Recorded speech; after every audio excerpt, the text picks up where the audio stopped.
Alright, so we're gonna go here, try generic PETG, open the file. Let's see here, we'll try the protection rails that would not open. Come on. Click open. Model size exceeds the printer's maximum build volume. Yeah. Wow, that looks really cool. So, couldn't we just like put it in this direction and it would fit? 150 millimeter by 150. Let's see. Oh, you got scale, move, rotate. This is really similar to the other software. Oops. That's not what I wanted to do.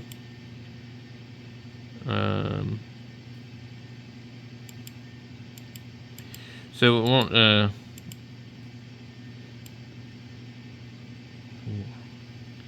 won't let me do anything with it, but it's obviously too long for the radio. So if we could, shrink it. So I need CAD software to shrink this particular print in order to print it. I would almost think it's like in between here and here. Is it? I wonder why it's not doing anything. Anyway.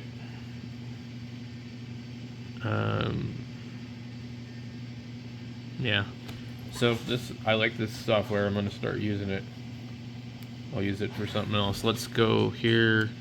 Let's see here.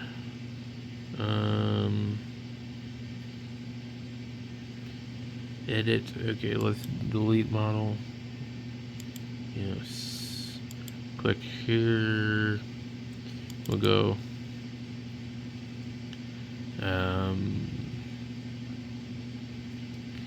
Let's go.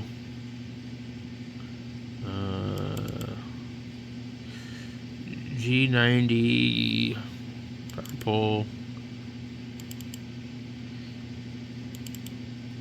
Okay. Doesn't quite look right on here compared to how it looked in whatchamacallit. Normal quality. Let's see. Then I guess where's all my settings? Edit. Okay, so you hit edit, quality, infill. Where's my infill? Okay, I want 100% infill because I've seen how thin this thing is.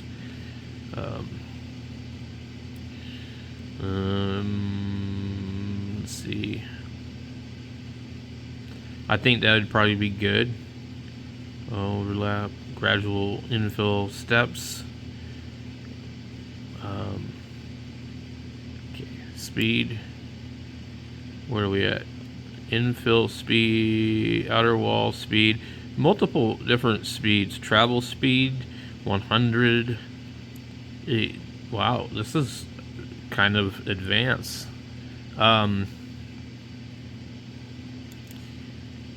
Support, material, printing temperature, 250, build plate temperature, 70. This is really good.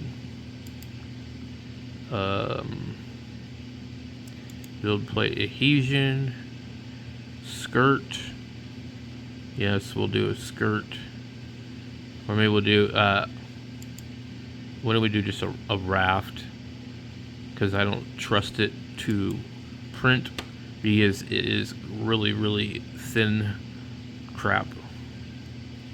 Okay, so save, slice.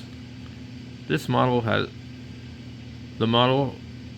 not been supported and may fail to print. Do you want to continue adding support?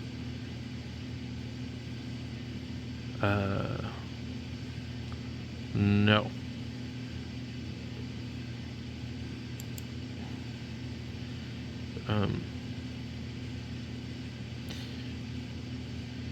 Export local.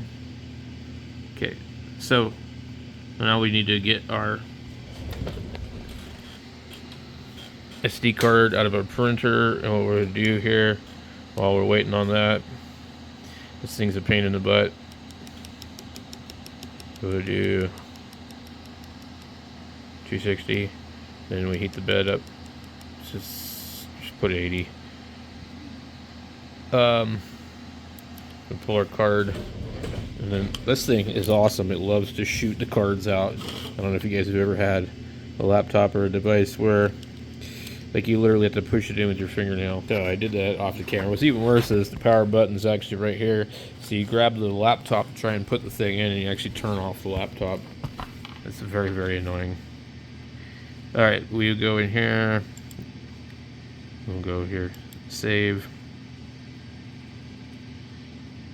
Okay. Alright. Eject. I've had problems with these SD cards and just different things related to this. Come on. So, I'm trying to be really careful. I never used to eject them before. Okay. Preheat. Okay, we get the bed. I'm just going to back it off so I don't have to wait for it to hit 80.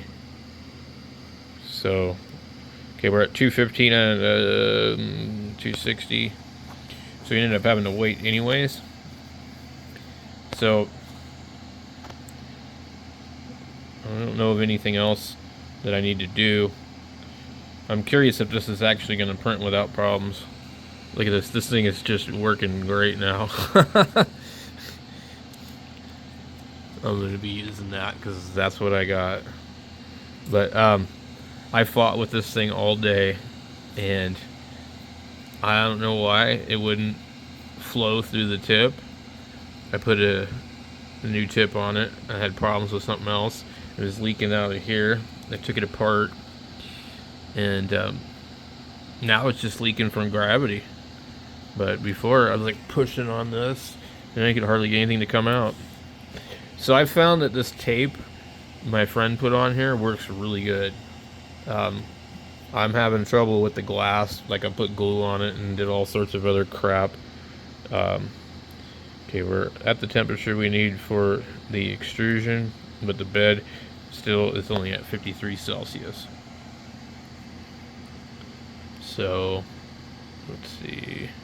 What I noticed also too, this thing will do, if you go into print, it'll prioritize the bed heat and then cut off your extrusion or your hot end. So then the hot end will cool off, and it'll heat the bed, and then you have to go back and heat the hot end again. So it's better to sit here with this particular printer and wait. If you guys look and see, this printer is really, really, really similar to that other one that we were just looking at in here. I don't know if they would give us a picture of it again. Where's models? It will not, because we're in the software. Oh look, it's got Wi-Fi printing. That's cool. So I probably will end up buying a printer. I'll just probably get like one of the Enders, or something. I can't afford one of these CR ones, and the ones I see on Amazon aren't really all that great of a deal. Okay, we're at 63, 64. But this thing, I put the belt on here today and did a bunch of other stuff and had this all the way apart. I've ordered a hot end. I've got a hot end coming. It was like $15 with a $10 or 10% coupon, and it comes with like extra tips and extra rubber boots and everything. So that'll be here tomorrow, and then this stuff just came today. Okay, so we're at 67. So usually when you're at 67, it'll print at 68. So we go here. Go down here. Power, confirm. Yeah, that should be it. So, there we go. We have ignition. Not quite liftoff, but we have ignition. This thing always takes a while to flow, which is, I guess, why they print the strip on there. Or there's something else still wrong with it. But I hate how it does like the stupid snail trail of crap. So it's going to print this thing around it. It was definitely not flowing like this earlier. Okay, so I don't know if we're printing a raft. Yeah, we're printing a raft. Cool. Man, it's so good compared to what it was doing earlier. Plus the belt had a spot right here, which is funny because so does this one. Fibers are hanging out. And the belt would go clunk clunk because the teeth were missing. So, anyway, I think this should be good. So, I've printed this once before, and I think this is kind of about how it started out. So, I'll let you guys know. Catch you later.